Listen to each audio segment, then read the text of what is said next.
Dream 11 में 1 करोड़ और 70 लाख रुपए खो बैठा एक पीएनबी का एम्प्लॉय।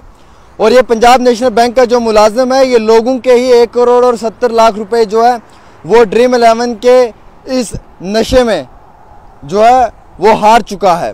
नाज़रीन किराम, ये वाक़या जो है ये हरियाणा का है और एक क्लार्क जो पीएनबी बैंक के अंदर एक क्लार्क की मुलाजमत कर रहा था, उसी हैसियत से काम कर रहा था। और वहाँ पर जब उसने ये ड्रीम 11 खेलना शुरू किया तो धीरे धीरे इस ड्रीम 11 की लत इस कदर उसे लग गई कि पहले तो उसने अपना ज़मीन, मकान, घर गृहस्थी तमाम चीज़ें जो है वो लुटा दी।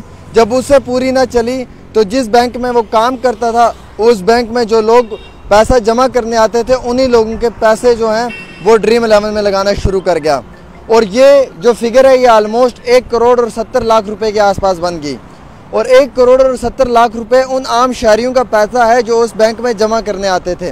हालांकि हरियाणा के जो डीएसपी हैं चौधरी साहब, उनका ये स्टेटमेंट है कि 9 से ज़्यादा कंप्लेंट्स उसके खिलाफ जो है वो आई हैं, और जिनमें कि हर एक कंप्लेंट में ये लिखा हुआ है कि पैसा तो सबमिट किया है, पैसा तो डिपॉजिट किया है, लेकिन पैसा अकाउंट तक नहीं पहुंच पाया है।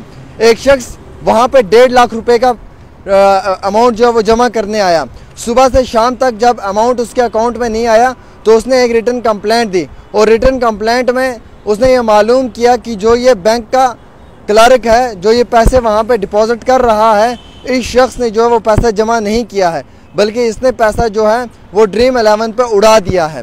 कुल मिलाकर 1 करोड़ और 70 लाख रुपए से ज़्यादा का पैसा जो है वो इस शख्स ने इसी चीज़ पे उड़ाया है।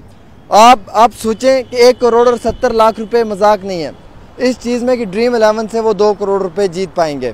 और 1 करोड़ और 70 लाख रुपए का ये जो टोटल अमाउंट बन रहा है, इंक्लूडिंग इसमें बैंक का पैसा है, और ये भी ज़राए के हवाले से इतला है कि इंक्लूडिंग इसमें प्रॉपर्टी है, उसकी ज़मीन है, मकान है, जो उसने सब कुछ बेच दिया, इस ड्रीम 11 पे लुटा दिया, लेकिन फिर भी 2 करोड़ रुपए वो नहीं जीत पाया। कितना बदनसीब इंसान है, पहले तो मैं ये कहूँगा। और दूसरा ये कि लोगों के पैसों को जो है वो ड्रीम 11 में लगाता गया।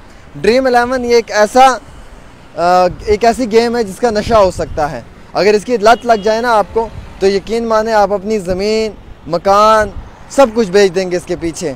और इस 2 करोड़ रुपए के चक्कर में जो है वो आप शायद खुद की किडनी तक भी जो है वो बेच देंगे। और ऐसा ही इस क्लार्क के साथ भी हुआ। इसने लोगों का 1 करोड़ और 70 लाख रुपया जो है वो लुटा दिया। हालांकि अब पुलिस ने इसे गिरफ्तार कर लिया है, इन्वेस्टिगेशन जारी है, और ये 1 करोड़ और 70 लाख रुपए का अमाउंट अब इसे रिकवर करना है। ये पुलिस के लिए एक बड़ा डिफ़िकल्ट चैलेंज है। एनीवेज, अब पुलिस के हाथ में है, वो क्या कर सकती है, कैसे करेगी, वो हरियाणा की पुलिस बेहतर जानती है। लेकिन 1 करोड़ और 70 लाख रुपए उन आम शहरियों का लूटा गया है जिन आम शहरियों ने उस बैंक में डिपॉजिट किया है। किसी के अकाउंट से 50,000, किसी के अकाउंट से 5,000, किसी के अकाउंट से अलग अलग रकम जो है वो इसी तरीके से करते करते पिछले 1 से 1.5-2 साल के अंदर जो है वो नियर अबाउट 1.70 यानी कि 1 करोड़ और 70 लाख रुपए जो है वो इस शख्स ने उड़ा दिए। अब ये इतला जो है ये नाज़रीन किराम ज़राए हमें दे रहे हैं, और हरियाणा के कई बड़े न्यूज़ चैनल्स ने इस खबर को ब्रेक किया। हालांकि पुलिस ने इस शख्स की फ़ोटो भी वायरल की है और इसे कस्टडी में लेकर एक सोशल मीडिया पे वीडियो भी अपलोड किया है, जिसमें यह मालूम होता है कि इस शख्स ने जो है वो 1 करोड़ और 70 लाख रुपए लोगों के जो हैं वो लूट लिए। अगर आप भी किसी बैंक में पैसा जमा करने जाते हैं तो आप भी देख लें, चेक कर लें, ऐसा ना हो कि कल को शायद आपका भी जो है वो करोड़ों रुपया इसी तरीके से लूटा जाए और आपको भी मालूम ना चले। फ़िलहाल जब सुबह बैंक में पैसा जमा करने जाते हैं तो शाम तक देख लीजिए मैसेज आ जाए, अगर ना आए तो कंप्लेंट कर दीजिएगा। कहीं किसी और बैंक में इसी तरीके का कोई माफिया ना बैठा हो जो आपके पैसे से खुद करोड़पति बनना चाहे और खुद भी करोड़पति ना बन पाए, लेकिन आपको भी जो है वो हीरो से ज़ीरो बना दे। फ़िलहाल एक छोटी सी इतला डेली तस्कीन के ख़ास रिपोर्ट में आमिर सुहेल के साथ।